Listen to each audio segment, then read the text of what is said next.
Alright class, we'll start with the new concept, that is potentiometer. Now what is a potentiometer? A potentiometer is basically an instrument which is used to measure the EMF of a cell.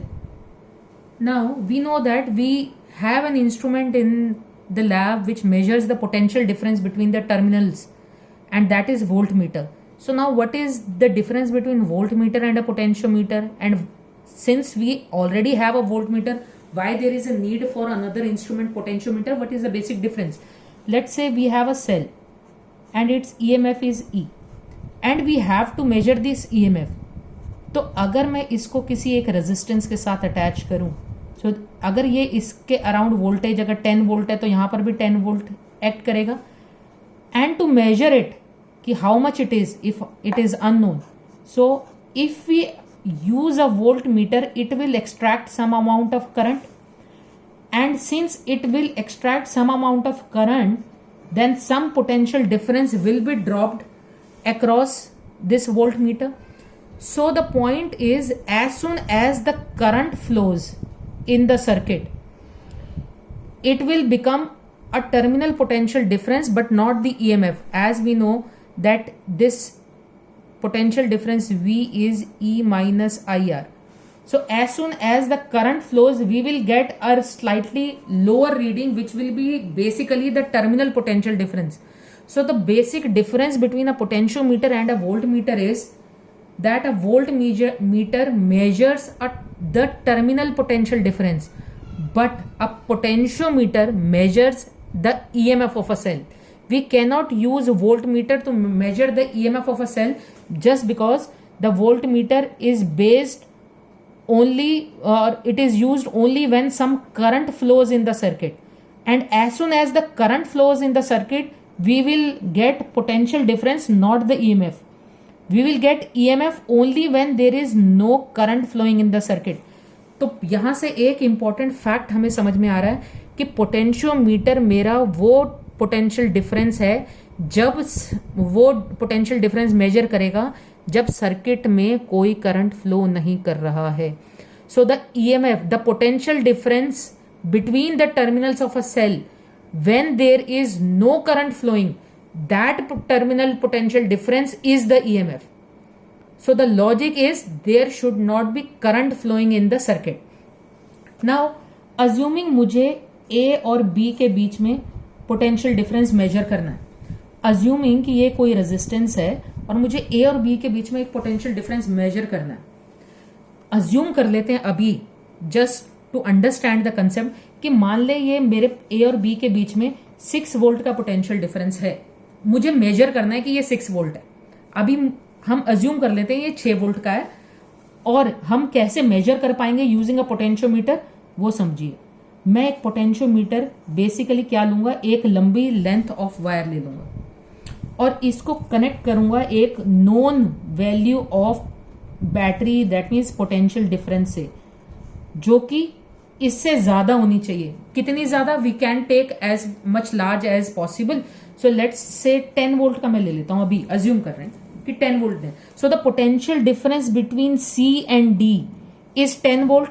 If we assume that C is at 0 volt, so D is at 10 volt. There is a difference between 10 volt. Clear? So the potential difference between C and D is 10 volt, and we know that the potential is directly proportional to the length. कैसे? V is equal to IR. This is Ohm's law, we know. V is equal to I into R is rho L over A. If a constant current flows, the resistivity is always constant. That means by maintaining the temperature to be constant, and the area of cross section of the wire is uniform, that then the potential drop is proportional to the length. That means जितनी अगर length मैं बढ़ा दूंगा तो potential difference बढ़ जाएगा. आधी length पे पोटेंशियल डिफरेंस कितना होगा? ऑब्वियसली 5 होगा. उसकी हाफ लेंथ पे कितना होगा पोटेंशियल डिफरेंस? 2.5 होगा. Just from this we can easily जज कि length and potential difference are directly proportional. तो अगर इतनी लेंथ की बात करी, so the potential difference between C and this point X is 2.5, C and Y is 5, C and Z is let's say 7.5 and C and D is 10 volt because it is proportional to the length. जितनी लंबी मैं length लूंगा उतना लंबा ये division होता जाएगा. Now if I connect C and A with a connecting wire, so the potential at which C is will be the same as the potential of A. So the A point is also at zero potential. Just because C zero potential पे है तो A भी zero potential पे हो गया. Now we'll connect one end of B to a wire and a galvanometer to a device which we call it jockey. Jockey means एक wire का एक एंड ही समझ लीजिए आप. Now if we touch this point with this point D, now B is obviously at some potential. अब अगर हमें पता है पहले से, अगर हम मान लें कि O और A और B के बीच में पोटेंशियल डिफरेंस 6 वोल्ट का है, तो अगर ये 0 वोल्ट पे है तो ये ऑब्वियसली 6 वोल्ट पे होगा. तो अगर 6 O को मैंने 10 वोल्ट के साथ कनेक्ट किया, so there will be a potential difference and the current will flow and the jockey and the galvanometer will give the reading. अगर मैं इसको अब यहां पर टच करता हूं तो ये अप्रोक्सीमेटली मान लेते हैं 8 होगा. तो 6 और 8 पे टच करेंगे तो भी करंट फ्लो करेगा. ऐसे मैं इसको रिड्यूस करता जाऊंगा till the time there will be a point जहां पर ये 6 है तो ये भी 6, और अगर मैं इसको ज्वाइन कर दूं तो गैल्वेनोमीटर में कोई रीडिंग नहीं आएगी, just because both B and this point B dash will be at same potential. So the potential difference will be zero. Since the potential difference will be zero, there will be no current flowing in the circuit. And since no current flowing in the circuit, the potential difference between C and B dash will be the EMF, or will be the potential difference between O and A and B.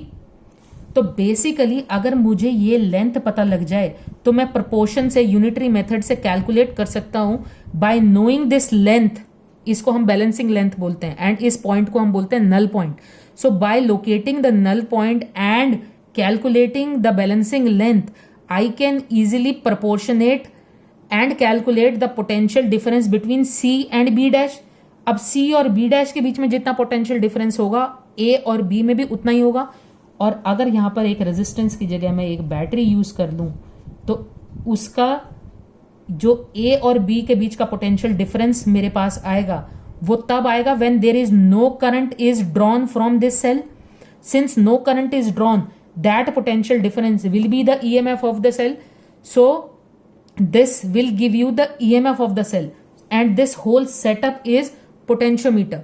So the principle behind the working of a potentiometer is basically that the potential drop across the length of the wire, where we assume that the wire has to be of uniform cross section and there has to be a constant current flowing. So the potential is directly proportional to the length of the wire of the potentiometer.